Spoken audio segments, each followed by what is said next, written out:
Philippines has had so much potential, still has so much potential, and now finally the potential is being realized. It's been an exciting decade, I think, not only for the Philippines, but for the whole of Southeast Asia. And I think it's a wonderful time to be looking at our country with fresh eyes.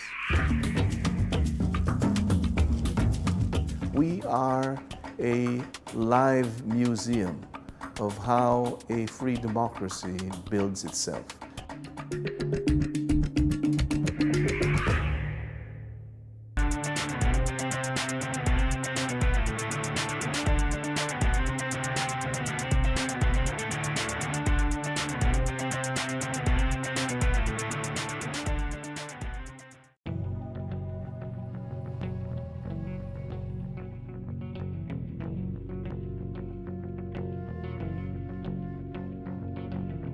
The world's second largest archipelago, the Republic of the Philippines, is located in Southeast Asia. It is divided into 3 distinct administrative and economic regions. The capital city is Manila. A heightened sense of optimism and change is sweeping the Philippines. Once known as Southeast Asia's economic laggard, the Philippines of today is trying to bring in the promise of clean politics and national prosperity. In 2010, Benigno Aquino won a landslide victory to become the nation's 15th president. He inherited a nation entrenched in poverty and a government plagued by corruption. While he isn't immune to criticism, the Filipino people are giving the president a chance to finally bring change to the republic. I want to leave the world a lot better than how I found it. And I want to see this country transform to such an extent that people who have not visited us in the last 2 years and in the next 4 will probably say they really can't recognize the country anymore. I inherited a mess. We were called the sick man of Asia. We posted 6.3% growth in GDP for the first quarter, 5.9% in the second quarter, which gives us an average of 6.1% for the first semester, which is above our projections of between 5 to 6%. In the midst of the global economic uncertainty.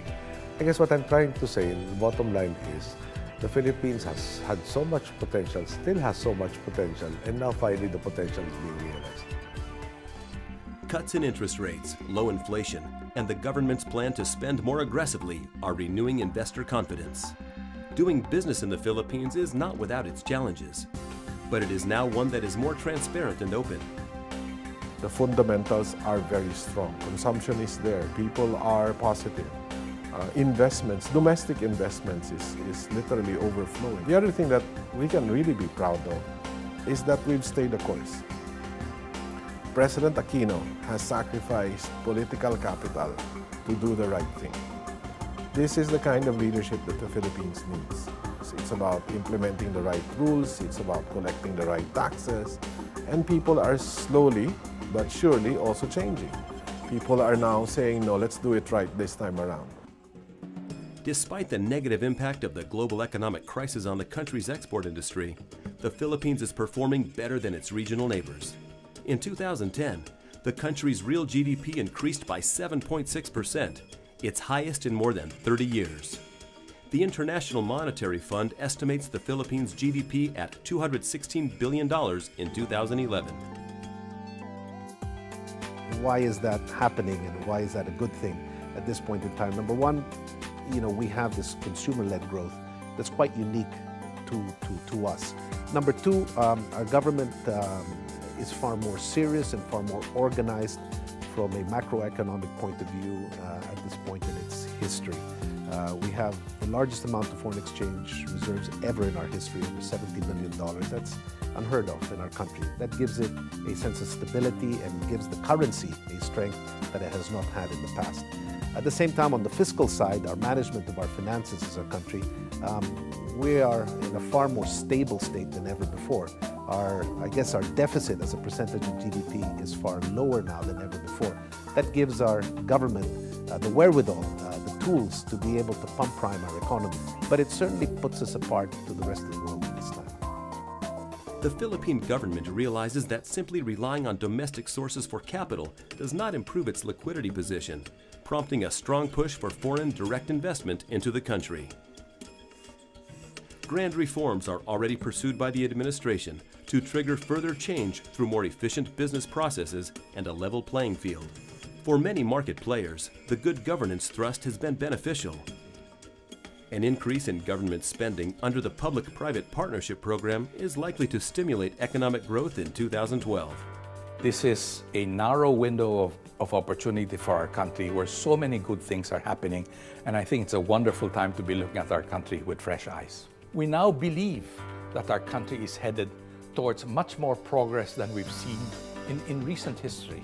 We now believe that our country can move forward. We now believe that we can fall in step with the rest of Asia as the area of the world where the greatest growth and prosperity will take place in the coming decades and in the coming century.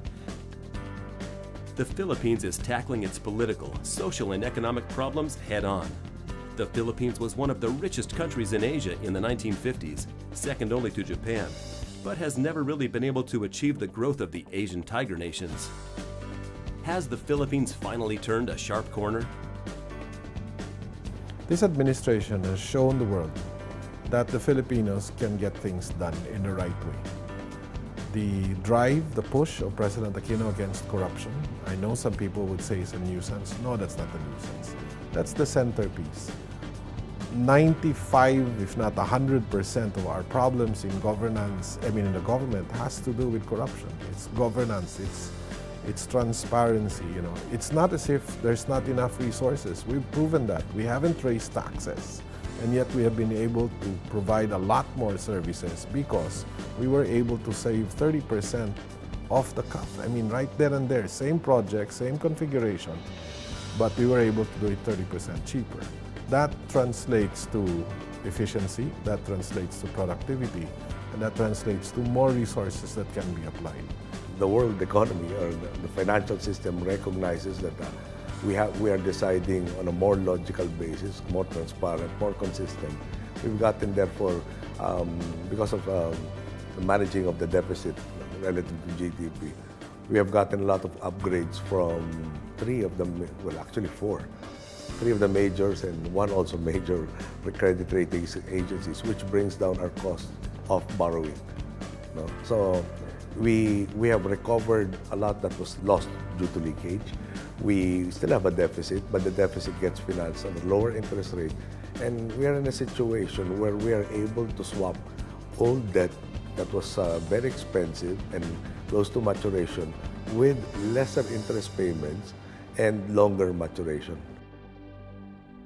A recent World Bank report states that poverty has remained at about the same level during the last decade, with a little over a quarter of the population below the poverty line. If you eliminate corruption, you begin to eliminate poverty. I think what that means is, given very limited resources of government, you have to spend wisely.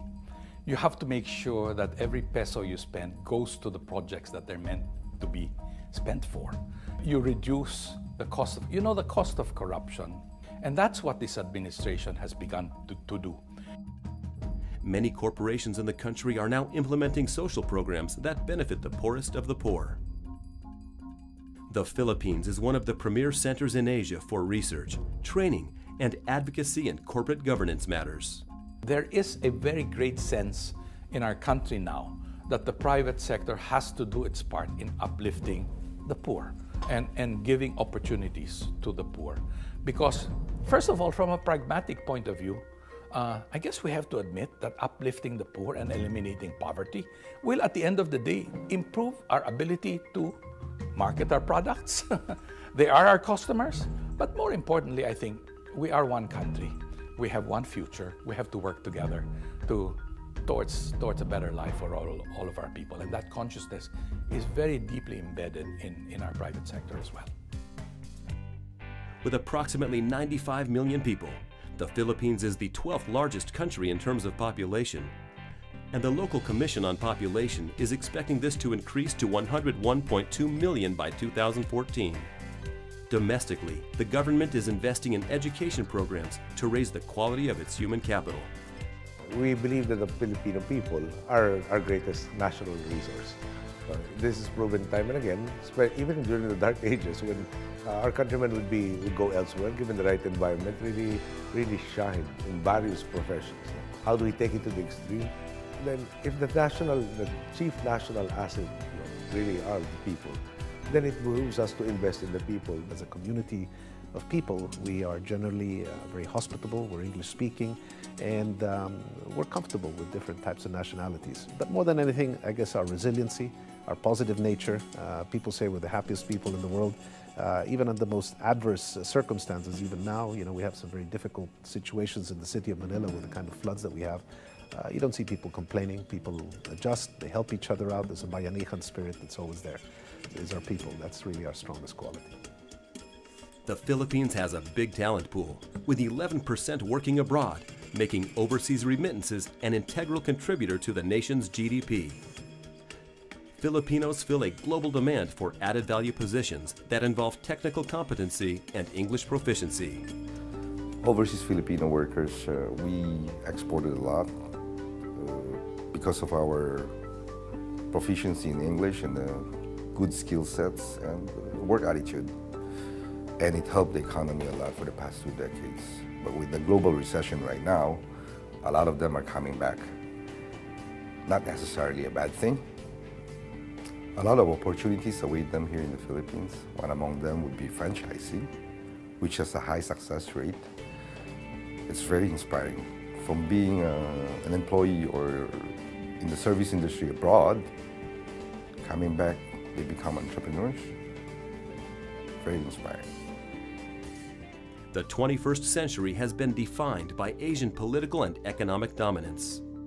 The Philippines is making sure it is not left behind, and more Asians, and executives in particular, are choosing the Philippines to provide the educational backbone to their career growth. The importance of Asia for company expansion cannot be underestimated. When China entered the WTO, it shook up the whole world, frankly, in terms of expansion. Watching China grow and the rest of Asia grow has been very revealing of where the future will be. Companies who are expanding in Asia are moving very quickly. In fact, one of the limiting factors is their talent acquisitions.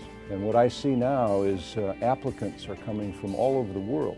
Not only do they want to study Asia, study in Asia, but they want to work in Asia. There's a lot of optimism here. We talk about the 4 tigers. I just read an article from one of the investment analysts that Philippines could be the 5th tiger. Being an entrepreneur in the Philippines means tapping into a latent consumer market of almost 100 million people and the entire ASEAN community. If you are English speaking, the Philippines is one of the few countries in the world that can speak English to any foreign visitor in the country. But in everything about the Philippines is whatever bad news you've heard, it has changed a lot. A whole lot of difference. And I should say, if anyone has come to the Philippines already, you can always ask them. They probably said a lot, they probably experienced a lot of nice things here. And they will be your biggest source of information. The province of Palawan, known as the Philippines' final frontier, it is the country's most sparsely populated region and one of the most enchanting places on the planet. It is also a potential gold mine for one of the world's most precious resources, hydrocarbons. The groundwork is now being laid for a more stable and profitable oil and gas industry by opening up production blocks in regions such as Palawan, which stretch far into the West Philippine Seas. Several multinational companies have reported considerable progress in both surveying and exploration of the country's hydrocarbon deposits. We actually have done a lot of geological and geophysical investigations of the offshore Palawan, and we feel that it's got very large potential. There's one giant field at the moment which is under production, and that's the Malampaya field. We actually produce oil out of a smaller field, the Gaelic field, which we're going to double production next year. It's been overlooked. So what we've done over the last period is we've invested a lot of money in geophysical and geological studies. We've also drilled a number of wells. And interestingly enough, I mean, in offshore Palawan, there's a very high success rate. However, to date, a lot of the finds have been relatively modest. But with oil now at $100 a barrel, there's more impetus to develop these smaller discoveries. But in the deeper waters offshore Palawan, we've identified, and other companies have identified, very large structures with multi-billion barrel of oil potential, and these are what we're chasing. My Philippines, a personal look at what makes the Philippines special to the people that live there. My Philippines is all about passion for culinary excellence. I've been a food enthusiast for 25 years and a restaurateur for 15, and I bring this passion to the Philippines through all my restaurant outlets and my projects. National identity has always been a challenge for us, and I feel that this has cascaded down all the way to our cuisine. But I know that slowly the world is starting to take notice. We just need to be united in our passion to make sure that our cuisine takes its rightful place in the global stage. The best way to understand the uniqueness of the Philippines and the Filipino is through its food. My country is going through an amazing culinary renaissance, and I'm proud to be part of it. This is my Philippines. 7,107 islands, most of them uninhabited. The Philippines has the capacity and potential to become one of the most prominent tourism destinations in Asia. The government has revised a development agenda that identifies segments with high potential, one that focuses primarily on expanding neighboring Asian markets. The Philippines is today run by what everyone concedes is the most tourism-oriented government in Philippine history.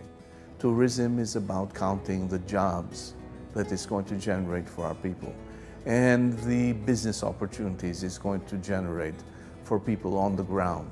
Okay? It is, in a very real sense, a statement that says that tourism will now and forever be the people's business. Previous to that, tourism was thought of simply as an economic activity that Filipinos who cared to would engage in. Today, by virtue of that declaration on open skies, on creating jobs with it, we are committed to turning tourism into a major national industry. What drives people to return time and time again is the intrinsic human experience. Forbes magazine called the Philippines the friendliest country in Asia, and the ever-present smile and constant happiness of the Filipino people, even in the face of adversity, is contagious. The Philippine experience is unlike any other, not because of the white beaches or the volcanoes or any country can have those. It is a participative or inclusive experience. In other words, it is intense. Filipinos are wired to make people really feel as friends. That's what the Philippines is all about.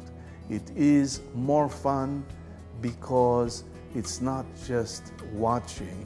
It's not just what you saw, it's who you were with when you saw it that makes the difference.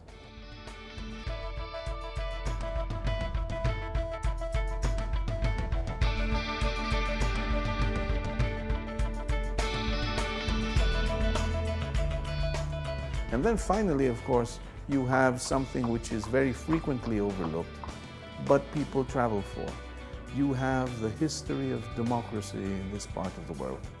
The Philippines is great to visit for that alone. We are a live museum of how a free democracy builds itself. It's not easy, but it's terrific fun to watch because on some days it's clumsy, on some days it's the most inspiring show on earth. A strong national identity combined with 300 years of Spanish rule and 50 years of American occupation have defined the Filipino people. Although famous for its tropical islands and turquoise waters, the Philippines offers an eclectic mix of landscapes and destinations. Variety is the spice of life here, and exploring it is truly a privilege for travelers. You get to experience beautiful beaches and the hotels and the services that are provided. It's easy. And that was what I never dreamed that the Philippines was like. So I've been pleasantly surprised.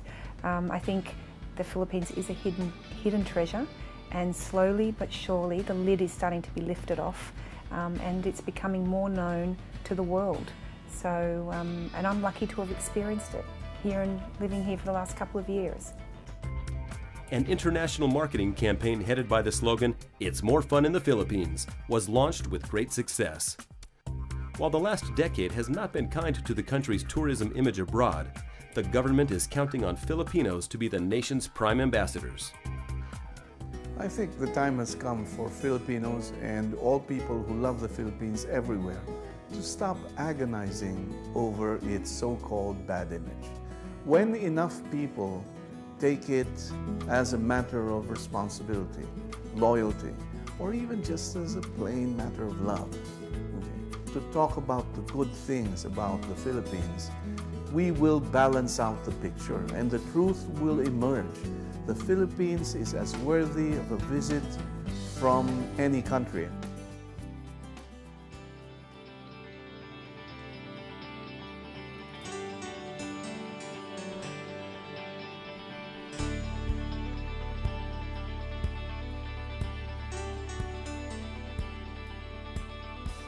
The Philippines is experiencing a political and economic resurgence that, when followed through, will turn the nation into the global player that it aims to be. It is not just learning from the mistakes of the past, but also driving the present with good governance and business prudence. The world watches as the Philippines moves forward. Nothing is impossible. So long as the people are united, focused, we will get there.